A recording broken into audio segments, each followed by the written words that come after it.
Hey guys, Light is here, and in today's video I want to talk about normal bosses that you can find throughout Teyvat, and in particular about their backstory and lore that they have within them.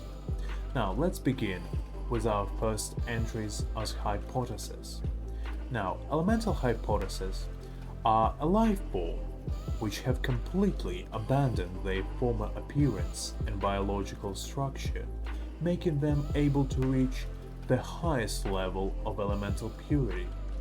They are ultra-compact structures with a high mass and are the highest forms of elemental structures, usually formed either at a location bursting with elemental energy or a clogged ley line. Elemental hypotheses have developed defensive mechanisms based on their elemental attributes.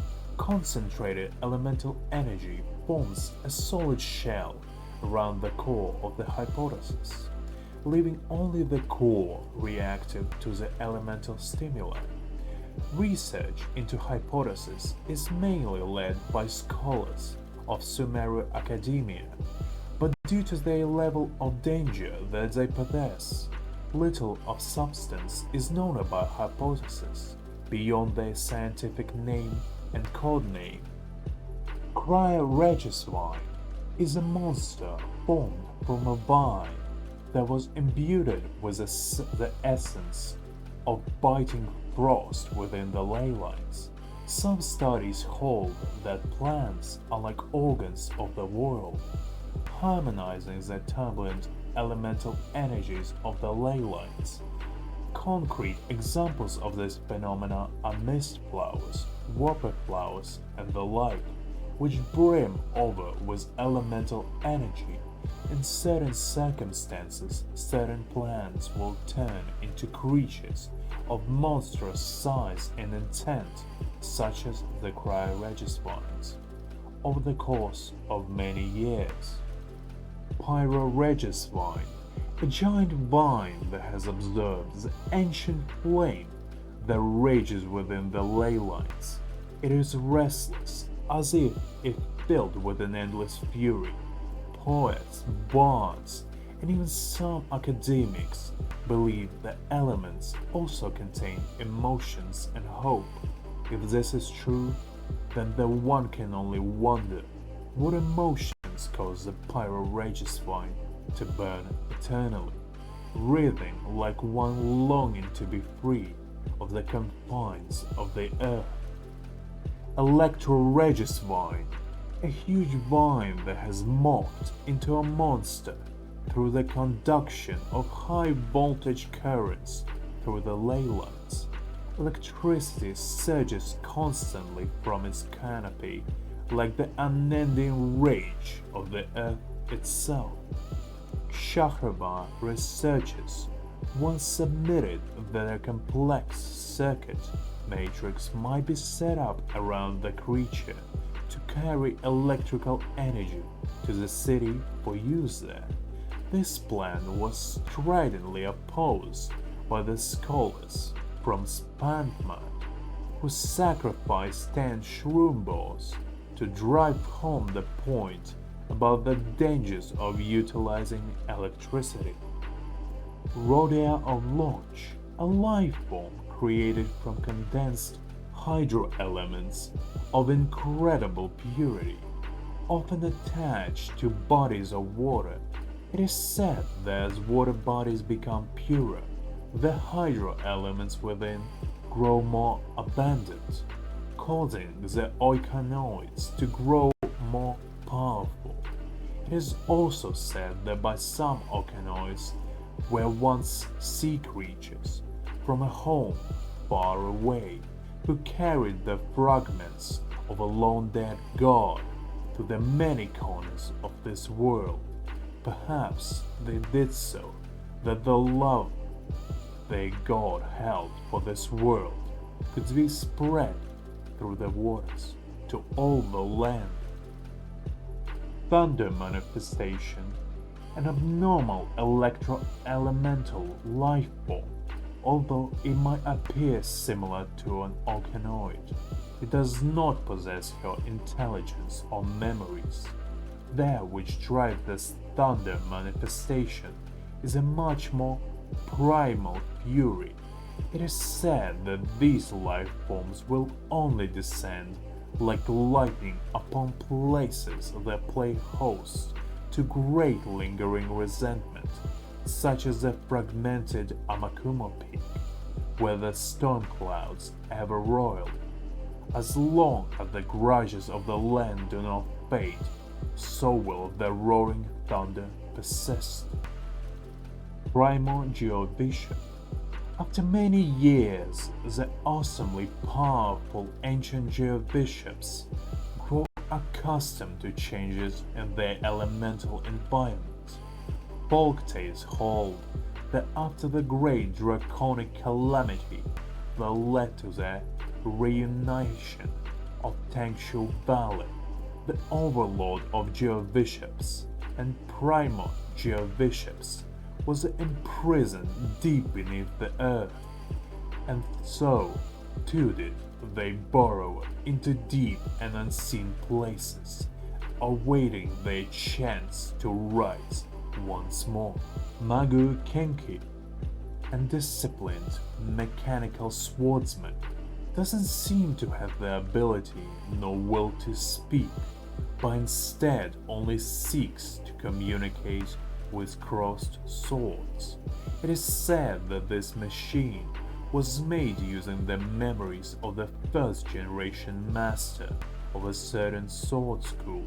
However, it malfunctioned, lost control, and was ultimately discarded. Some sing that the machine's spirit still lingers in the place where its fate was ended.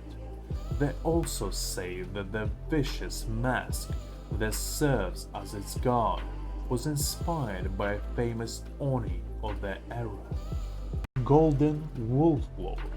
Hailing from a dark world, this ruler of the Black Wolves had the power to call upon its followers, its hidden claws, to dissolve space itself and forge a rift through which it may appear. The Wolfblood has no name, for it was but one of Gold's unintentional creations, and that is precisely why it is obsessed with invading worlds that do not belong to, and making a name for itself. That said, the Wolfpack is far from unintelligent. After suffering a defeat in its previous invasion, a deserted island where no humans or protectors dwell has been selected for them to prepare for their lord's descent.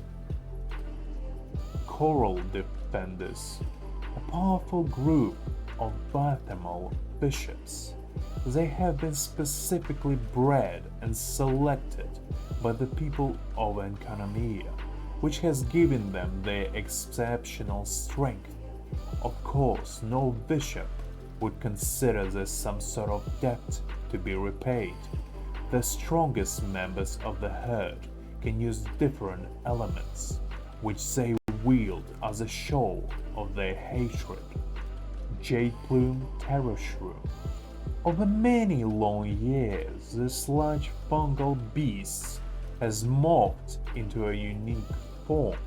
Its intelligence has already reached and perhaps has even surpassed real animals, and it will actively hunt prey to obtain sustenance. Its tail has a lovely jade plumage that seems very similar to that of the ancient sacred beast that the Spontmad school reveres. As far as the logic of mimesis is concerned, it seems quite likely that the two beings once worked the earth together. Perpetual mechanical array, a strange alien machine. They say that it was a war machine, left behind by a nation that has already been destroyed. Composed of several different parts, it can adapt to its combat environment and employ a variety of attacks. This machine, comprised of cubic shapes, is on the same level, very much like elemental hypothesis. Ruined Serpent, an ancient, bizarrely shaped, autonomous machine. It is said that this was heavy-duty engineering equipment left behind by a nation that has been destroyed. The gear system on its head can grind its way through even the hardest bedrock. If this was the case, then carving out tunnels with which the forces of its nation might access the whole continent would have been a thing of great ease. Iron Blight Drake. This dragon-shaped combat machine is a being that inspires fear, much like the Lord who once ruled these vast lands. It is said that the now destroyed realm once forbidden knowledge and attempted to create perpetual motion machines that could match or even surpass primordial life forms. This mysterious, tireless, mechanical monstrosity seems to be proof that they did indeed reach heights that mortals should never have attained. And lastly, algorithm of semi-intransigent matrix of oversea network.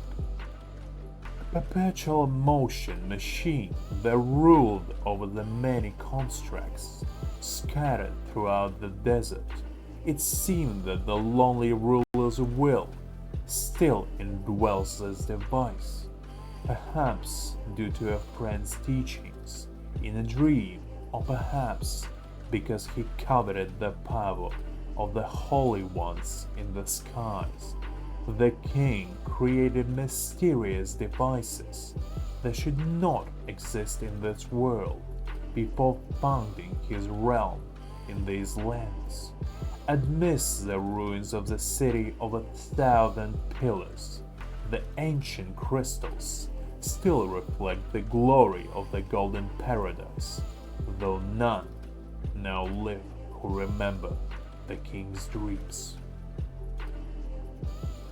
Thank you very much for watching, guys. I was Light. I hope you enjoyed, and I will see you in the next video.